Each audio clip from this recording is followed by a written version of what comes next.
नमस्कार, India real estate guide special में आपका बहुत बहुत स्वागत है। इंडिया रियल एस्टेट गाइड में हर हफ्ते हम आपको देश के किसी न किसी शहर में लेकर जाते हैं, वहां पर आपको दिखाते हैं कुछ शानदार प्रॉपर्टीज, लेकिन वक्त वक्त पर हम प्रॉपर्टी मार्केट का जायजा भी लेते रहते हैं, साथ में उसकी सेहत को भी चेक करते रहते हैं। तो ऐसा ही एक खास एपिसोड आज आपके लिए लेकर आए, जहां थोड़ा सा प्रॉपर्टी चेक ले लेते हैं, थोड़ी सेहत देख लेते हैं। फेस्टिव सीजन लगभग बीत चुका है, क्योंकि दिवाली, दशहरे जैसे जो मुख्य त्योहार हैं जहां सबसे ज्यादा सेल होती है प्रॉपर्टी की, वो बीत गए हैं। हालांकि न्यू ईयर अभी बाकी है, लेकिन ऐसा कुछ खास न्यू ईयर पर सेल्स आते हुए हम देखते नहीं है। तो कैसा रहा है ये फेस्टिव सीजन और इस वक्त मौजूदा हालात क्या है, बाजार के आगे का आउटलुक क्या हुआ, इस ढेर सारी बातें आज हम स्पेशल में करने वाले हैं। और इसके लिए दो बेहद खास मेहमान आज हमारे साथ स्टूडियो में मौजूद हैं। और हमारे साथ सबसे पहले पंकज कपूर साहब, सीईओ लाइसेंस फॉर आस्ट, और साथ में हमारे प्रॉपर्टी गुरु अरविंद नंदन साहब, जो आपके सवालों के जवाब भी देते हैं। प्रॉपर्टी गुरु में तो दोनों जाने पहचाने चेहरे, दो महारथी रियल एस्टेट के। शुरुआत पंकज जी आपसे करूं कि फेस्टिव सीजन ऑलमोस्ट ओवर हम कहें, क्योंकि भारत में मुख्य तौर पर दिवाली, दशहरा यहीं पे ज्यादा सेल्स होती हैं। तो इस बार फेस्टिव सीजन में बड़ी उम्मीदें थी डेवलपर्स को, और माना जा रहा था कि इस बार या तो इधर या उधर, तो किधर पहुंचे? मेरे हिसाब से इम्प्रूवमेंट है, और वैसा इम्प्रूवमेंट नहीं है जैसा लोगों की एक्सपेक्टेशन रही होगी। और वो इसके लिए नहीं है कि वो, मैं बोलता हूँ, जितनी शक्कर डालोगे उतनी मिठास होगी। तो जहां जहां पे जिसने अच्छे प्राइस करेक्शंस, मतलब डिस्काउंट्स दिए हैं, अच्छी प्रॉपर्टी हुई है, जो लॉन्च हुए हैं, वहां पे तो इम्प्रूवमेंट हुआ है। लेकिन जहां पे ये अक्रॉस बोर्ड हुआ नहीं है, तो वो जो मैसिव एक्सपेक्टेशन से हुआ, मैसिव एक्सपेक्टेशन नहीं है। और ये समझने वाली बात है कि आज मार्केट जो है एंड यूजर मार्केट है। आज घर खरीद नहीं पा रहा है क्योंकि अफोर्डेबिलिटी नहीं है। जहां जहां वो अफोर्डेबिलिटी मैच हो रही है, वहां सेल्स हो रही है। तो मुझे तो रिवाइवल दिख रहा है, और मुझे जैसे क्वार्टर ऑन क्वार्टर के बेसिस पे भी देख लिए तो मुझे रिवाइवल दिखता है। अरविंद जी, पंकज जी जैसा कह रहे हैं कि इम्प्रूवमेंट देखने को मिल रही है, दो तीन कारण भी उन्होंने बताए, पर आपको क्या लगता है कि यही दो तीन कारण है या कोई और कारण है, या ये इम्प्रूवमेंट एक टेम्परेरी इम्प्रूवमेंट भी हो सकती है? नहीं, मैं सबसे पहले तो पंकज जी ने जो कहा है, मैं उससे पूरी तरह सहमत हूं। इम्प्रूवमेंट तो दिखाई पड़ रही है। हाँ, अगर कोई ये अंदाजा लगाए बैठा था कि बिल्कुल अचानक ही बॉम्ब ब्लास्ट की तरह इम्प्रूवमेंट हो जाएगी, तो वो नहीं होने वाली थी, वो हुई भी नहीं है। लेकिन ये तीनों फैक्टर जो इन्होंने नाम लिया, कि एक तरफ तो प्राइसेस में ज्यादा इम्प्रूवमेंट नहीं हुआ या बढ़ी नहीं है, इनकम प्रोफाइल धीरे धीरे बढ़ रही है, बहुत तेजी से नहीं बढ़ रही है, और साथ में जो इनेबलर्स हैं, जो फाइनेंशियल इनेबलर्स हैं, वो भी आ गए हैं। तो ये टेम्परेरी नहीं है, ये डेफिनेटली एक पुख्ता ट्रेंड की शुरुआत है। लेकिन अभी ट्रेंड का बहुत ही अर्ली फेज है, बिल्कुल शुरुआती हिस्सा है, इसलिए इसमें अभी बहुत बड़े पैमाने पर दिखाई पड़ने में समय लगेगा। और मेरा अपना ये मानना है कि कम से कम हमको अगले साल के मध्य या उसके आसपास तक इंतजार करना पड़ेगा, जब ये बड़े पैमाने पर दिख सकता है। लेकिन फिलहाल जो ट्रेंड है, ये रिवर्सिबल ट्रेंड नहीं है। और दूसरी बात यह है कि ये टेम्पररी ब्लिप भी नहीं है, इसके पीछे जो फाउंडेशन है वो मजबूत दिखाई पड़ती है। एक चीज और जो इन्होंने कही, उस पर मैं थोड़ा सा 1 मिनट और डिटेल कर दूं, कि जो अफोर्डेबिलिटी का जो गैप है, हाँ, वो बहुत बड़ा है। हाँ, मैं वही थोड़ा सा समझना चाह रहा था कि एनेबलर्स आ गए हैं, दाम में भी टाइम करेक्शन है, थोड़े बहुत किसी ने कम भी कर दिए होंगे, लेकिन फिर भी जिसे हम कहते थे अफोर्डेबिलिटी या दाम इतने ऊपर थे, तो क्या वो गैप इन दो बाकी की चीजों से इतना कम हो गया कि लोग खरीदने पहुंच गए? नहीं, इतना ज्यादा कम नहीं हुआ है कि सडनली इसकी वजह से लोग खरीदने लग जाएंगे या होगा आगे। देखिए, एक अगर थंब रूल जिसे हम कहते हैं, या मोटा मोटा हिसाब जिसे कहते हैं, वो अगर आप देखिए तो बड़े शहरों में आज जो एवरेज एनुअल इनकम है वो 6-7 लाख 8 लाख के आसपास होती है जी। ठीक है, अगर बैंक का पैमाना ही यूज करें तो इसका 5 गुना जो है वो अफोर्डेबिलिटी, यानी कि 40-45 लाख के आसपास अफोर्डेबिलिटी होनी चाहिए।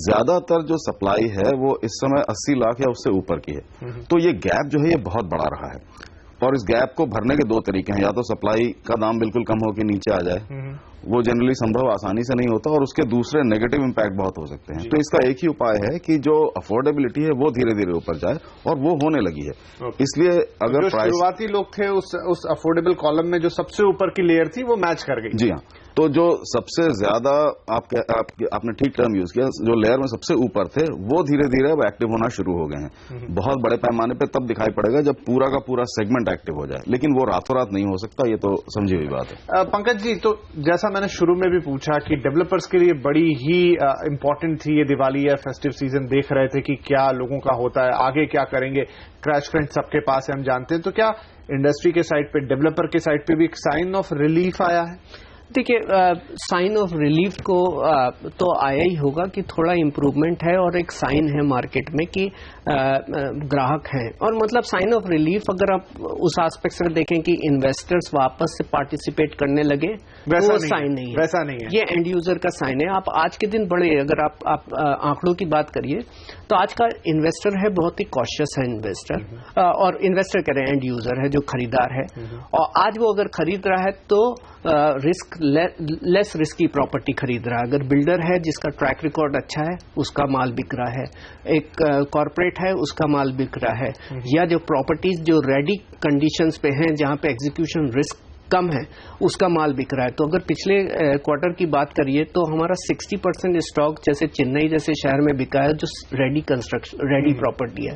एनसीआर का मार्केट है जो मार्केट पहले ये होता था प्री लॉन्च में ही पूरा बिकता था, आज नियरिंग कंप्लीशन या रेडी स्टॉक ही माल बिक रहा है। तो ये बता रहा है कि ग्राहक तो हैं और खरीदार भी हैं, लेकिन वो ये देखना चाहते हैं और वो ये एश्योर होना चाहते हैं कि मैं वहीं खरीदूं जहां पे मुझे लेस रिस्की हो, चाहे वो बिल्डर की एक प्रोफाइल हो गई जो उसका पास्ट का कंडक्ट है या प्रोडक्ट उसके अच्छे हैं, तो उस हिसाब से मार्केट है।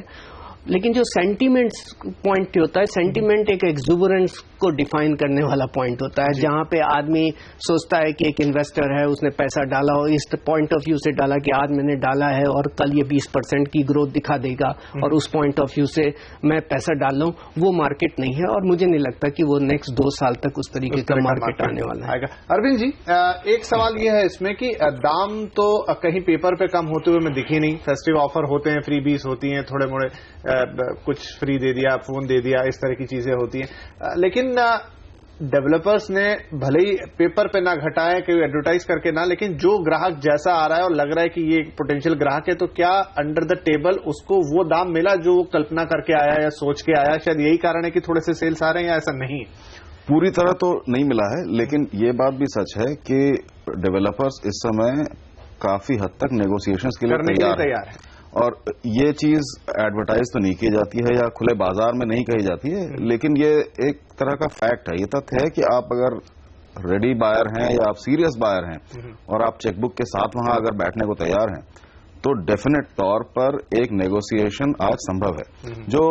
जो बहुत उछाल वाला समय था उस समय नहीं होता था, लेकिन इन दिनों ऐसा है कि अगर आप जाते हैं, डिपेंड करता है कि कहीं पे 5%, कहीं पे 7% या इस तरह की या कोई भी एक लिमिटेड परसेंटेज के अंदर नेगोशिएशन हो जाती है। तो एक तरफ तो वो कुछ फ्रीबीज देने को तैयार हैं, जो भी दे रहे हैं वो भी एक तरह का इनेबलर है, और अगर आप एक सीरियस बायर हैं या सीरियस इन्वेस्टर हैं तो आपके साथ नेगोशिएशन करने को भी तैयार हैं। ये अपने आप में एक सूचक है कि डेवलपर्स इस समय जिसे कहते हैं बेंडिंग द बैक या अपनी पीठ को झुकाकर भी काम करने को तैयार हैं। ये अपने आप में एक सिग्नल है कि डेवलपर्स में काफी फ्लेक्सिबिलिटी आई है इन दिनों। राइट, क्योंकि अगर आपको याद हो, हम गुजरात में कार्यक्रम कर रहे थे अहमदाबाद में, वहां 2 डेवलपर भी साथ थे, और जब ये प्रश्न हमने रखा कि क्या आप डिस्काउंट देंगे, तो उन्होंने मतलब ऑन एयर टीवी पे भी स्वीकार किया कि आइए हम आपकी प्राइस देने के लिए तैयार हैं। जी हाँ, और हमने उससे पहले भी एक आध बार कार्यक्रम किए हैं, मेरे ख्याल से MCHI के यहाँ रिप्रेजेंटेटिव थे और कुछ और लोग भी थे, किसी ने इस बात से इनकार नहीं किया है कि वो नेगोशिएशन के लिए तैयार हैं, जिसका मतलब ये है कि डिस्काउंटिंग के लिए तैयार हैं अगर सीरियस बायर दिखाई पड़ जाए तो।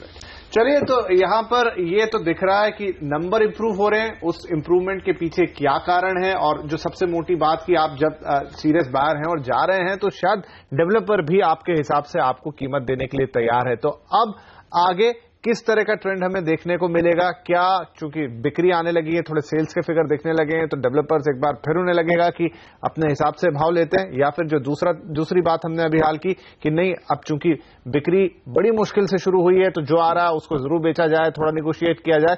आपको क्या करना होगा अगर आप घर खरीदना चाहते हैं? इसका जवाब लेंगे इस छोटे से ब्रेक के।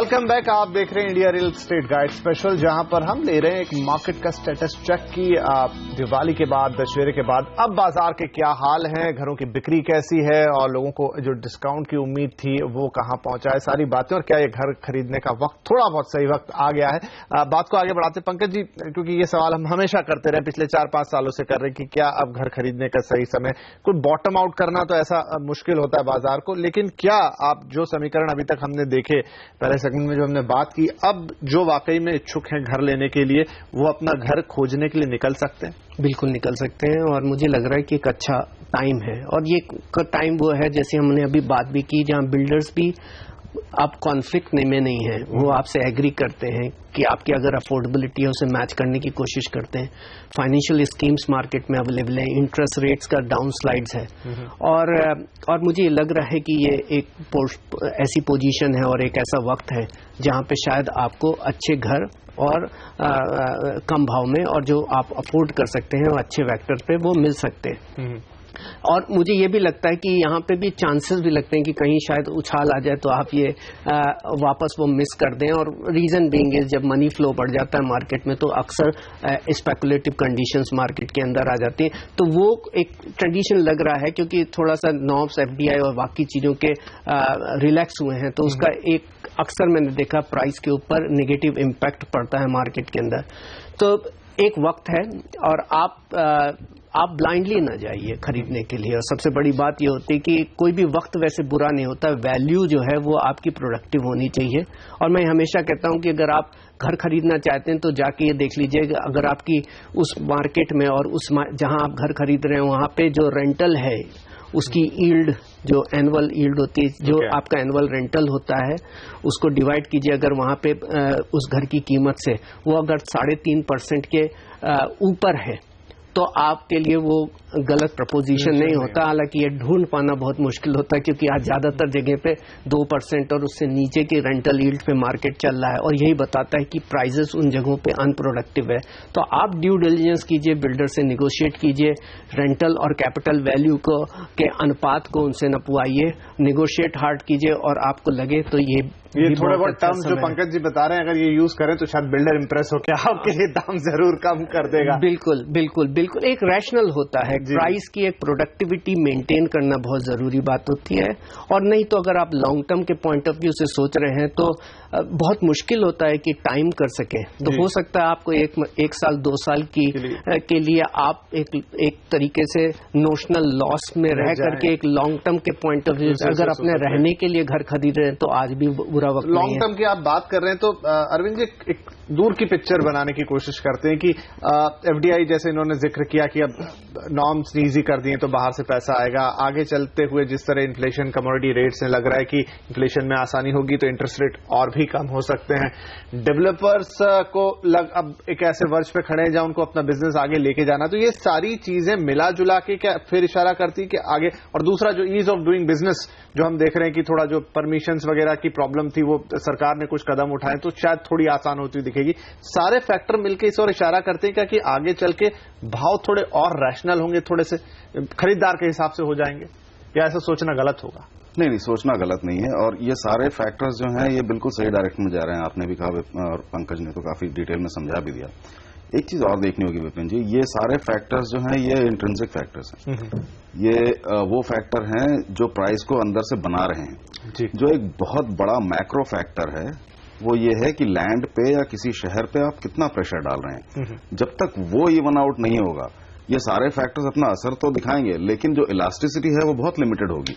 तो अगर लंबे, चूंकि आपने एक लॉन्ग टर्म की बात की, अगर लंबे दौर में देखना है तो लंबे दौर में प्राइसेस सडनली एवरेज 80 से घट के 40 नहीं हो सकते, भले ही आप कितने भी इन फैक्टरों को मैनिपुलेट करते रहें।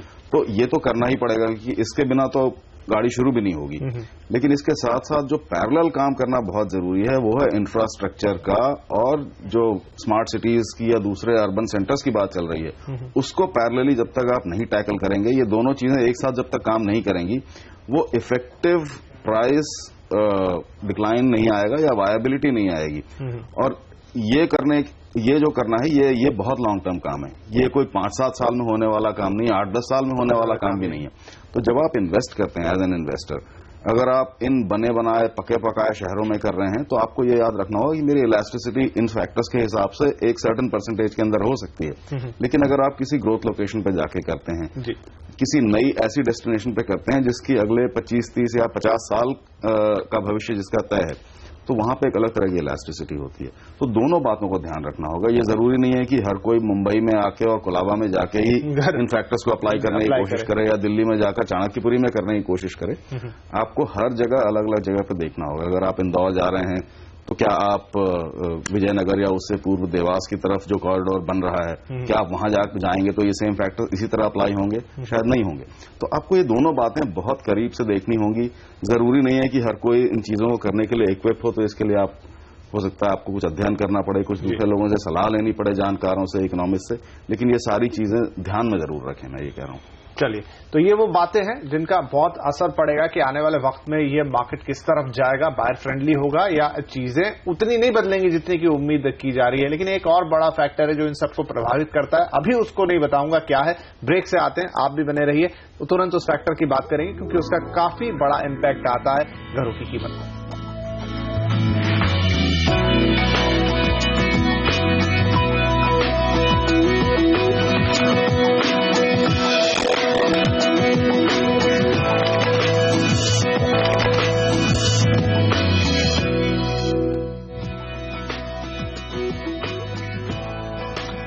Welcome back. India real estate guide में चर्चा हो रही है कि दिवाली बीत गई, दशहरा बीत गया, बड़ी उम्मीदें थी इस फेस्टिव सीजन से रियल एस्टेट मार्केट को, घर खरीदारों को भी। तो अब क्या स्थिति है, क्या हाल है?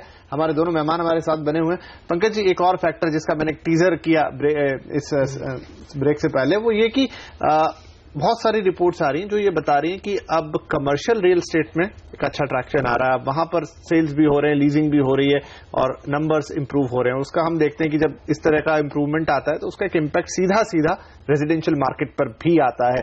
तो जब वहां सब कुछ अच्छा हो रहा है तो यहां भी अच्छा होगा इन टर्म्स ऑफ कि भाव फिर से ऊपर की तरफ जाते हुए तो नहीं दिखेंगे। देखिए, जो कमर्शियल के अंदर जो लीजिंग का इंप्रूवमेंट है वो इकोनॉमिक ग्रोथ को बताता है, और जब इकोनॉमिक ग्रोथ आती है तो उससे एम्प्लॉयमेंट बढ़ता है, सैलरीज बढ़ती है और इवेंचुअली लोगों की इनकम बढ़ती है और उसकी वजह से सेल्स ज्यादा होती है। तो ये जरूर ही इसका एक इम्पैक्ट होता है और लग भी रहा है कि हमारी बहुत सारी बातें होती रहती हैं कि यार इकोनॉमी में जो एक्सपेक्टेशन रही है वो उस हिसाब से नहीं हो रही हैं।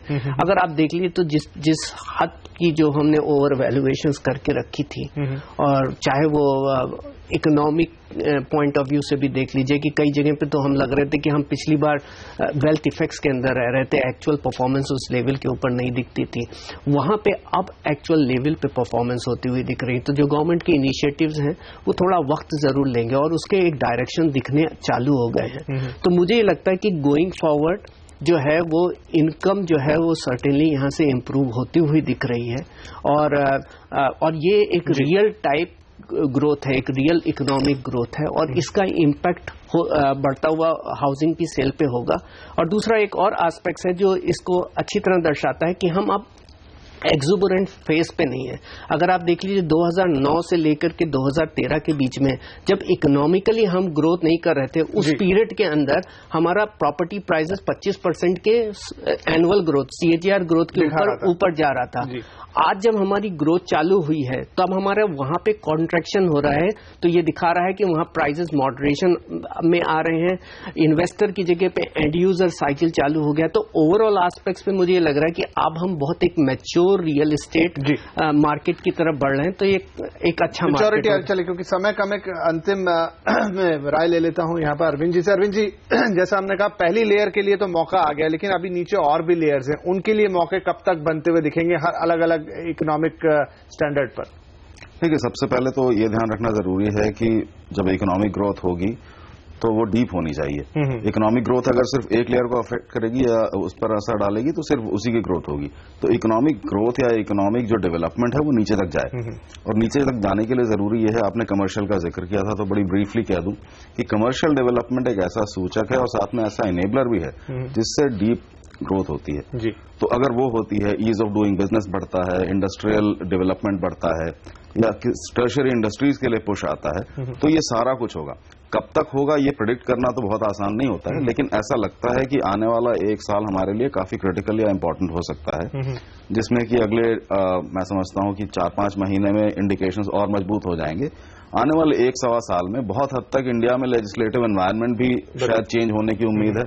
वैसा होता है, अगर ये सारी चीजें होती हैं तो मुझे लगता है कि 1-1.5 साल में हम जरूर एक पॉजिटिव ग्रोथ देखें, ताकि एक बड़े तबके को लगे कि अब मैं भी घर खरीद सकता हूं, ना कि सिर्फ कुछ चुनिंदा लोगों को। तो कुल मिला के सार यही निकाल सकते हैं बातचीत का कि अब कुछ चीजें बदलना शुरू हुई हैं हर तरफ से, चाहे वो इंडस्ट्री की बात करें या प्रोस्पेक्टिव बायर्स की बात करें। लेकिन जैसे ही कहा कि वक्त लगेगा, थोड़ा एक इंडिकेशन शुरुआती आ रहे हैं, लेकिन हो सकता है कि आने वाले 1.5-2 साल के अंदर हम देखें कि शायद धीरे धीरे लोगों की कैपेसिटी भी बढ़े, जो भाव की उम्मीद करते हैं वो भी देखने को मिले, और बाकी जो एनेबलर्स हैं वो भी कुछ इस तरीके से हो जाएं कि ज्यादा से ज्यादा लोग अपना घर लेने का जो सपना है उसको पूरा करने के काफी करीब पहुंचे। तो बहरहाल इस चर्चा को आज यहीं विराम देंगे। पंकज जी, अरविंद जी, आप दोनों का चर्चा में शामिल होने के लिए बहुत शुक्रिया, और आप सभी का इंडिया रियल एस्टेट गाइड के इस खास एपिसोड में हमें सुनने के लिए। अगले हफ्ते आपसे फिर मुलाकात करेंगे, तब तक के लिए नमस्कार।